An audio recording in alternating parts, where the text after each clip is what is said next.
From his starring role in Nickelodeon's Kenan and Kel, All That, and the film Good Burger, the Chicago-born and raised actor is on a new faith-filled mission.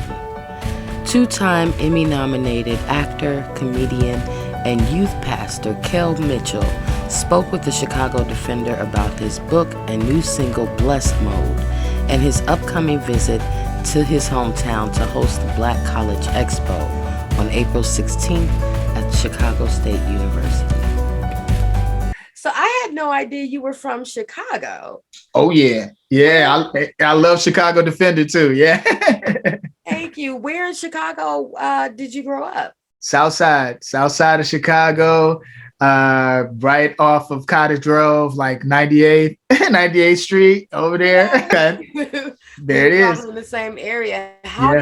How did that shape who you are? How did that shape, who you are today? I love the city of Chicago, just the creativity, the art that's there.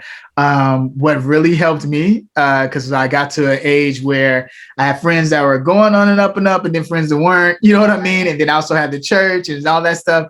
And so what happened was that my parents tried everything as a hobby because I was, being a class clown in school, wanting to perform in front of everyone, stuff I saw. And so they tried everything. They tried karate, other different hobbies, science, all these different things. And what really kicked it off was acting. And what did it was ETA, Creative Arts Foundation. I know you know who they are. So shout out to Runako Jahi, amazing drama teacher.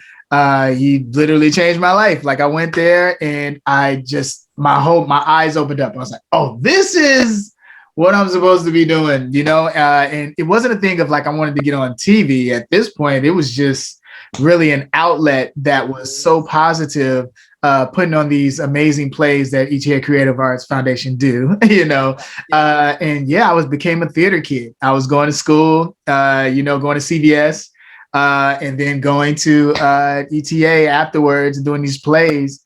And then that from ETA, I started doing plays in Goodman Theater and then at Victory Gardens Theater. And that's where I got noticed at Victory Gardens Theater.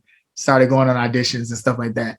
Yeah. Wow. So I have to ask you, I didn't know that you were a youth pastor. So when did you feel called to ministry? Woo, yeah. So this is what I tell people all the time. It's like, there's so many layers in life and within journeys. And I have been, in the public eye for a long time, but, we all have our own ups and downs, whether you're a celebrity or not. And within those downtimes, God was with me. And in those uptimes, God's with me as well. And the thing about it was making him the center of my life. Growing up in Chicago, I was in the church. My parents kept me in the church. But then even my grandfather was a pastor. But within that, there's a difference between knowing God, having a relationship with God, right.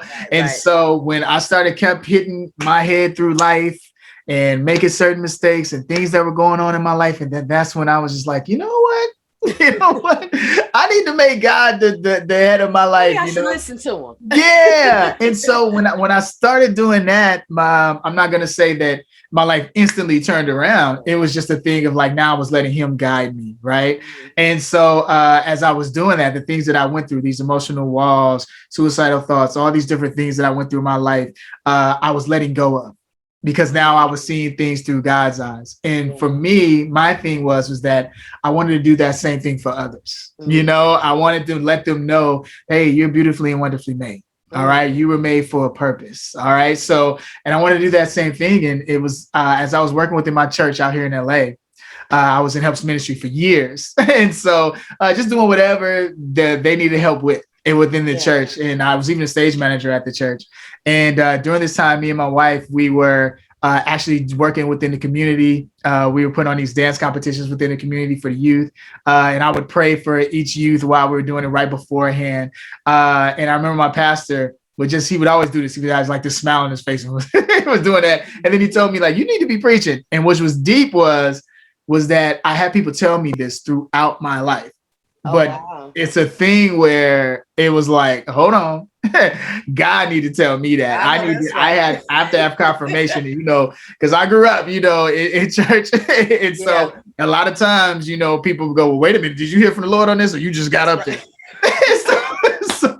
And with my mama being a church kid, that was real. And so, but I heard him very clearly, within my time of prayer, within my time of meditation on the Lord, and every verse just kept popping up about going and speaking the gospel. And what was deep about it was that with me being in the industry at the time, I had nobody to look at as far as like, well, who's working currently in the industry and then also working within the kingdom, because I know that is a full-time job. That's not just on Sunday. This is like, it's all the time, right?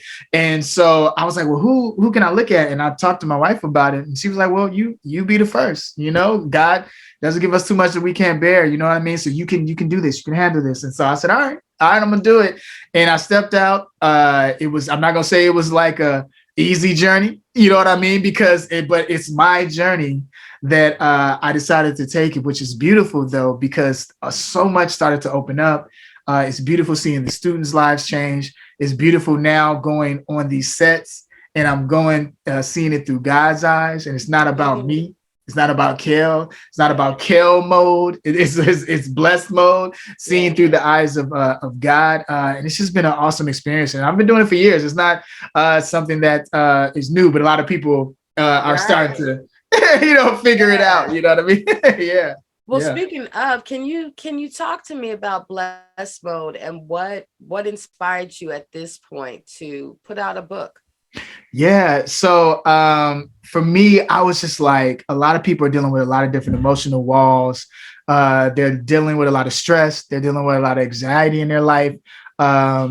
Just even with me, the things that I went through in my life, people were like, hey, Kel, you need to do a memoir because you have such a deep story. And I was just like, yeah, but I want to do a devotional, because when I was going through my time of connecting and getting closer to God, what really helped me was devotionals. Yeah. And it was just really like this, I could get this short time in between and just get right to the meat of it.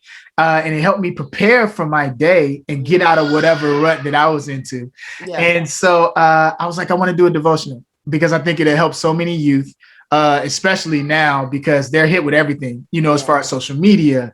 Everybody's gaining their attention. And this is something quickly that they can get into where they can say, I could prepare for my day knowing that I'm beautifully and wonderfully made, that God loves me, and I could step out into the day reacting in love. You know what I mean? And forgiving myself and others. And I want the book to be very interactive. So I start you off with a Bible verse. There's a short story of my life connected to that. And then I also have a prayer within there. But then I have my favorite part, which is called Go Get Them Blessings, where I have you apply it to your life, and I have you have a call to action, where I actually have you do something that day, whether it's forgive someone that is always being mean, you know what I mean? Or forgive yourself. And then also I work on your physical health as well. So I also have in the book where I might have you do a burpee. I might have you do an exercise, listen to certain music. It's really like what we talked about earlier, making God part of your lifestyle. Yeah. You know what I mean? And that's the point. Like, he's there with you. Like right now, we've probably did a breath about 1,000 times, right? Yeah. And I want people to understand, like, connect with your breath. God gave you life, the breath of life. And that means he's with you within every moment. So no matter what you're going through, he's right there. He's right there. So it's just a reminder. Yeah. Yeah, it's a very intentional way of incorporating your faith and getting into that practice when we're so busy, where you can, where you, speaking of college students, yes, you're a spokesperson for the National College Resources Foundation. How did you get involved with that? Shout out to Teresa Price, the founder of National College Resource Foundation. It is such a beautiful organization. I've been working with them for years. We've sent so many kids to college.